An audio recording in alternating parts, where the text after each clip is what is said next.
கிறிஸ்துவுக்குள் மிகவும் பிரியமான தேவ பிள்ளைகளே, ஆசீர்வாதமான குடும்பம், இந்த நிகழ்ச்சியின் மூலம் உங்களை சந்திப்பதில் என் இருதயம் கர்த்தருக்குள் மிகுந்த மகிழ்ச்சி அடைகிறது. உங்கள் எல்லாரையும் இயேசு கிறிஸ்துவின் இன்ப நாமத்தினாலும் கிராஸ் டிவி ஊழியங்கள் சார்பாக என் அன்பின் வாழ்த்துக்கள். இன்றைக்கும் நாகர்கோவிலை சார்ந்த ஜோசப் என்கிற அன்பு சகோதரருக்காக, உங்கள் குடும்பத்திற்காக, மனைவி பிள்ளைகளுக்காக ஜெபிக்க போகிறோம். விசேஷமாக அவர்கள் ஜெபிக்கும்படி கேட்டுக்கொண்ட ஜெப விண்ணப்பம், குடும்பத்தில் சமாதானம் வேணும். பிரியமானவர்களே, குடும்பத்தில் இருக்க வேண்டிய மிக முக்கியமான காரியம் சமாதானம். ஒரு வீடு பால் காய்ப்புக்கு போனேன். நான் கேட்டேன், ஃபேன் வாங்கியாச்சு, டிவி வாங்கியாச்சு, ஃப்ரிட்ஜ் வாங்கியாச்சு, சேர் வாங்கியாச்சு, சோபா வாங்கியாச்சு, காட்டு வாங்கியாச்சு, எல்லாம் வாங்கியாச்சு, சமாதானத்தை வாங்கிட்டீங்களான்னு கேட்டேன். சமாதானத்தை எந்த கடையிலையும் வாங்க முடியாது, அது கர்த்தரிடத்திலிருந்து வரும். நான் சொல்லட்டுமா, இதை பார்த்து கொண்ட உங்கள் ஒவ்வொருடைய வீட்டிலும் சமாதானம் தங்கும். இந்த குடும்பத்தையும் சமாதானத்தை கற்றுக் கொடுக்க போகிறோம். ஜெபிக்கலாமா?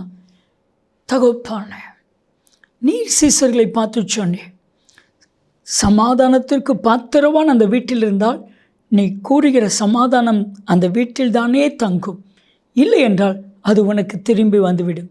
எப்பொழுதும் அன்பு மகன் ஜோசப் அவருடைய மனைவி பிள்ளைகள் குடும்பத்தில் தெய்வீக சமாதானம் தங்கும்படியா இயேசுவின் நாமத்தில் நான் ஜெபிக்கிறேன். சிவனில் பிதாவே, ஆமென், ஆமென்.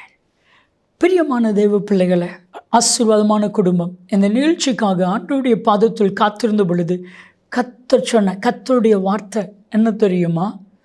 தோல்வி ஜெயமாய் மாறும். நம்ம லைஃப்பில் நம்ம தோத்துக்கிட்டே இருக்கிறோமா இல்லது ஜெயிச்சுக்கிட்டே இருக்கிறோமா? தோல்வியும் ஜெயமும் மாறி மாறி வரும். அநேக காரியத்தில் நம்ம தோற்று போனால அந்த தோல்வியை எல்லாம் கர்த்தர் ஜெயமாய் மாற்றப் போகிறார். நம்பிக்கையோடு ஆண்டவரிடத்தில் சொல்லுங்கள், என் தோல்வியை ஜெயமாய் மாற்றும். இன்னைக்கு ஆண்டவர் உங்களுக்கு விரோதமாக எழும்பியிருக்கிற எல்லா சத்துருக்களையும் ஜெயிக்கக்கூடிய ஒரு விசேஷித்த கிருபையை தருவார். அதுதான் விசுவாசம். எல்லாத்தையும் ஜெயிக்கக்கூடிய ஒரு பவர்ஃபுல் ஆயுதம்னா விசுவாசம். வேதம் சொல்லுது, எபேசியர் 6வது அதிகாரம் 16ஆம் வசனத்தை நீங்கள் வாசித்து பாருங்கள். பொல்லாங்க நெய்யும் அக்கினி ஆஸ்திரங்களை எல்லாம் அவிழ்த்து போடத்தக்கதாக எல்லாவற்றுக்கும் மேலாக விசுவாசம் என்னும் கேடகத்தை பிடித்தவர்களாக நில்லுங்கள். ஒரு மனுஷன் விசுவாசம் என்னும் கேடகத்தை பிடிச்சிட்டு யுத்தம் பண்ணினான்னா ஜெயம் கிடைச்சிடும். ஏன் தெரியுமா? வேதம் சொல்கிறது, 1 யோவான் 5:3-4 வாசித்து பாருங்கள். தேவனால் பிறப்பதெல்லாம் உலகத்தை ஜெயிக்கும், உங்கள் விசுவாசமே உலகத்தை ஜெயிக்கிற ஜெயம். உலகன்னா என்ன சொல்லுங்களேன்? உலகன்னா உலகம் இல்லை, தேவனால் இல்லாத சில காரியம் உலகத்தால் உண்டாயிருக்கிறது. அதை நீங்கள் 1 யோவான் 2வது அதிகாரம் 13 நீங்கள் வாசித்து பார்த்தா தெரியும். வேதம் சொல்கிறது, உலகத்தில் உள்ளவைகளும் அன்பு கூறாதீர்கள். உலகத்தில் அன்பு கூர்ந்தால் அவனிடத்தில் பிதாவின் அன்பில்லை. உலகனா என்ன தெரியுமா? மாம்சத்தின் இச்சை, கண்களின் இச்சை, ஜீவனத்தின் பெருமை, இவைகள் உலகத்தினால் உண்டானவைகள் அல்ல, கிறிஸ்துவினால் உண்டானவைகள் அல்ல, உலகத்தினால் உண்டானவைகள்.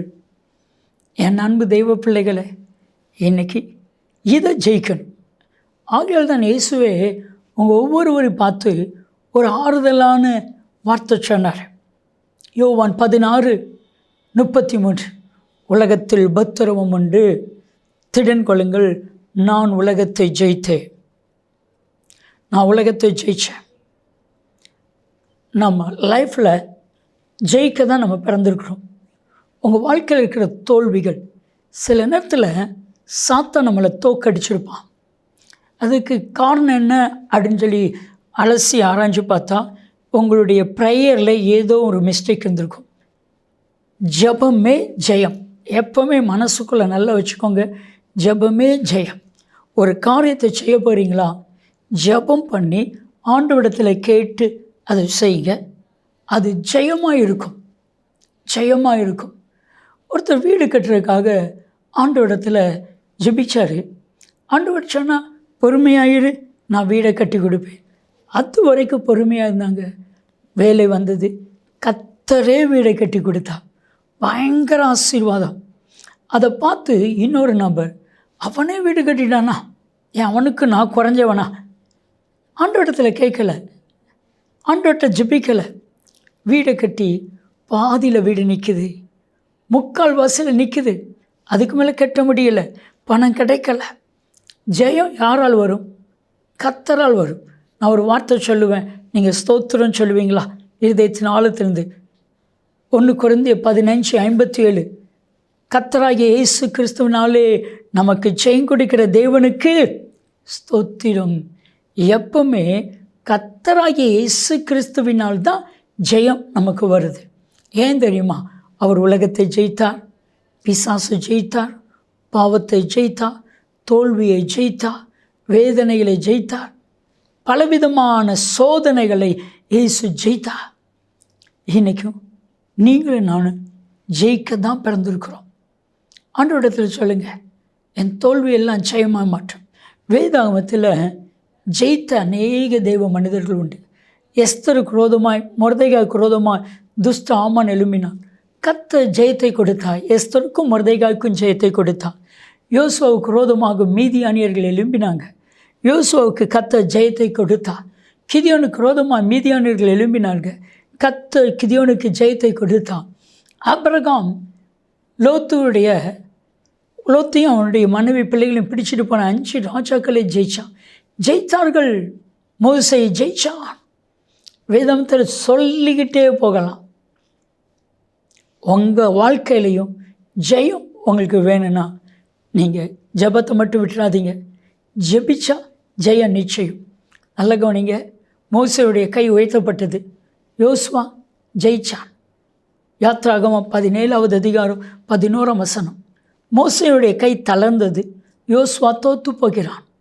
அப்போ யோசுவா ஜெயிக்கிறதும் தோற்று போகிறதும் யாருடைய கையில் இருக்குது? இப்போ மோசேயுடைய கையில் இருக்குது. மோசேயும் மனிதன் தானே. அவன் தளர்ந்து போகும் பொழுது அந்த கல்லை நிறுத்தி ஊரும் ஆறுனும் அவருடைய கைகளை பிடித்தார்கள். ஜெபிக்கிற ஜெபம், மற்றவங்களுக்கு நீங்கள் உதவியாக இருக்கிற ஜெபம், இது நம்ம லைஃப்பில் பெரிய ஜெயத்தை கொண்டு வரும். ஒருத்தருக்காக ஒருத்தர் ஜெபம் பண்ணுங்க, மற்றவங்களுடைய ஊழியத்திற்காக நீங்கள் ஜெபம் பண்ணுங்க, உங்கள் ஊழியம் ஆசீர்வதிக்கப்படும். மற்றவங்க குடும்பத்திற்காக நீங்கள் ஜெபம் பண்ணுங்க, உங்கள் குடும்பம் ஆசீர்வதிக்கப்படும். மற்றவருடைய பிள்ளைகளுக்காக ஜெபம் பண்ணுங்க, உங்கள் பிள்ளைகளை கர்த்தர் ஜெயத்தில் நடத்துவார். ஜெபிக்கலாமா? தகப்பனே, நீர் ஜெயத்தை கட்டளையிடும். இப்படி செய்கிறதற்கான நன்றி. நாமத்தில் ஜெபிக்கிறோம் ஜீவனில் பிதாவே. ஆமென், ஆமென். ஜெயம் கொடுக்கிற தேவனுக்கு ஸ்தோத்திரம். நன்மையும் கிருபையும் ஆசீர்வாதங்கள் நிச்சயமாய் உங்களை தொடரும். ஆமென், ஆமென்.